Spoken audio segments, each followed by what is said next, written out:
Okay, quick video on 3.1 Midnight Missile and my thoughts on it. In a nutshell, it was fine. I think there were some things it did well, and overall it was engaging enough, but there were some narrative choices that felt kind of rushed and underdeveloped. So let's go ahead and talk about that.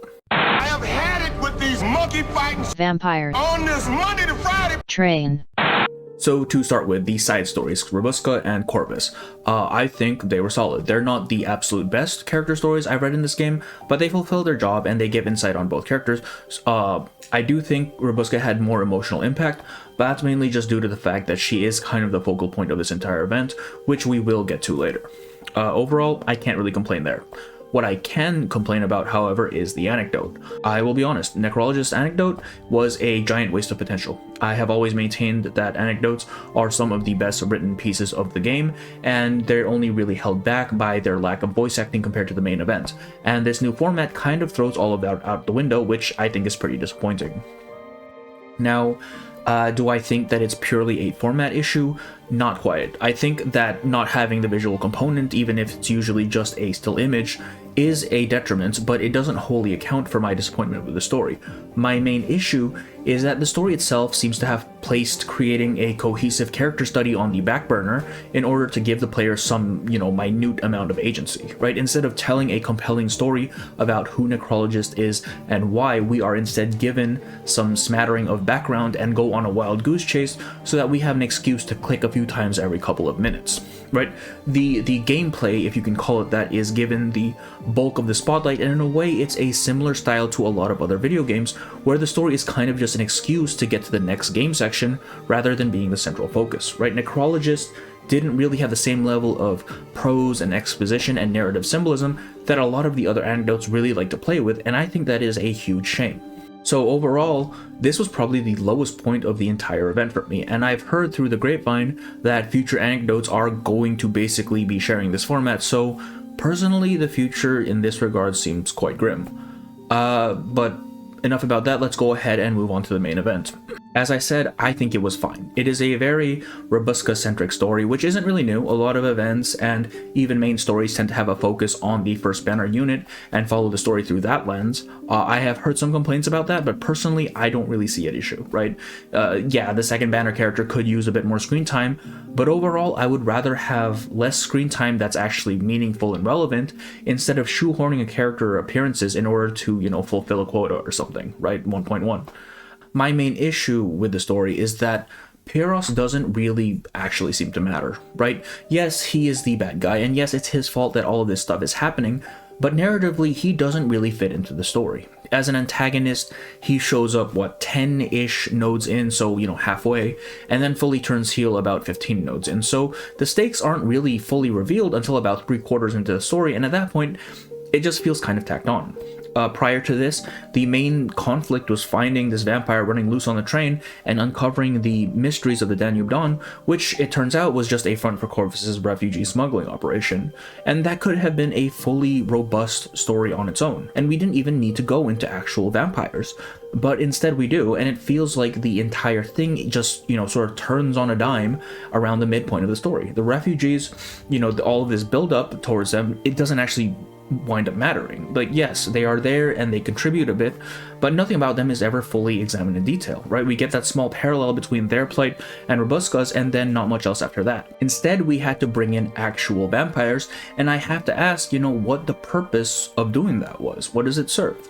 Right, Pyros comes in the 11th hour with a steel chair to the story because I guess we just needed an actual tangible antagonist to beat up or something. And I understand what they were trying to do, right? Robuska falling into delusions of vampirism in order to cope with the reality of the world, juxtaposed against Pyros, whose idealism has slowly fallen apart over time, right? They've given up the reins to their own, forms of delusion, but they approach it in very different ways. Robuska still clings to her core values. But I never want to be like you.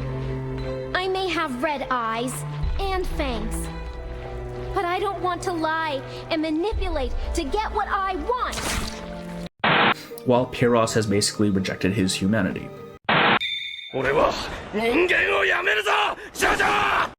They could have done a perfect parallel to Robuska's internal conflict there, right? The whole temptation could have been a more impactful ordeal, but it didn't work out because Pyros just doesn't really matter. He doesn't have enough narrative weight to match Robuska's, so he just comes off as a cheap blockade, and his justifications and reasoning ring equally hollow. And it didn't really have to be that way, right? The fact that he came in so late didn't necessarily have to mean a, narrative death knell for his character. And I want to reference 1.3 More Punk because I think that was a very well written example of a villain that really only shows up near the end for a short time, but still carries significant relevance throughout the story. Much like Peros, Kumar barely shows up. Her existence is referenced and verified through others' accounts. Sometimes she'll have a voiceover, and towards the end she pops in for a few nodes, but it's not really enough time to give her any real robust character. And it's a great way to show that you don't need to have some, fleshed out, relatable villain for a good story. They don't need a sad backstory or some grand justification for the things they do to relate to the viewer. Kumar's motivation was that she just wanted to see that celestial body one more time, and if More Punk wound up getting the good old Cretaceous special in the process, oh well, I guess, right? Omelets and eggs. Because at the end of the day, characters are not people. They are specialized plot devices meant to drive the story forward, and sometimes there just isn't really a need to dress them up in all the trappings of humanity. And Kumar is very much one of these cases. Her existence is not so much a tangible physical threat, right? She is less a character and more an encompassing shadow that pervades the story long before she ever shows up. To Kalobana, she is the physical representation of all of her own boundaries, of an insurmountable wall, a foe who is always a step ahead. To Shamane, she is the crystallization of all of his past struggles, of the chasm between humans and Arcanus that he has tried so desperately to bridge, and what he may have become if he had chosen to walk that same path of, revenge. It doesn't matter that Kumar is only actually present for a small section of the story, as her existence is more symbolic than anything else, and her defeat isn't so much the defeat of a particularly dangerous woman as it is the victory over our own character's hang-ups. And Peros just doesn't have any of that. He is a plot device that shows up too late for a plot beat that didn't really have a place to begin with, right? You could have removed his entire section, focused solely on the refugee aspect, and polished it up a bit, and you would have wound up with a perfectly fine story. And I know, overall, I am nitpicking. If you just did a read-through of the event and took things as they come, you may not have come away with the same conclusion because, as I said, most of it was perfectly serviceable. It worked. It was still a good story, but realistically, the point of my videos is to nitpick themes and structure, and to me, it kind of fell short in that department. Things just didn't flow the way I would have liked for an adequately, cohesive story. It was more a whole bunch of these anti-war ideas that we've seen since 3.0 tossed into a plot and given some vampiric flavoring. They had all the potential to mesh well, but the execution was shoddy. And really, I think this was just another case of a reverse event trying to do too much with a limited amount of time, right? Give it a couple more nodes, give Peros a more significant purpose than just bad guy do bad thing, and it could have turned out a lot better. But that's gonna be it. Overall, I would give the event a 6 out of 10. It's enjoyable enough, but it definitely needs improvement, and the anecdote shift really is a big deal for me, so I do hope at some point it improves later down the line. Thank you to Bones and Apples, Pompa Aerostar and Chip II, and Amane Echo for being members, and a special thank you to Chip II and Amane Echo for the 5 gifted subs each. It does mean a ton. And for the rest of you, thank you all for coming in. I hope the video was entertaining, and I will see you on the next one, alright? Bye-bye.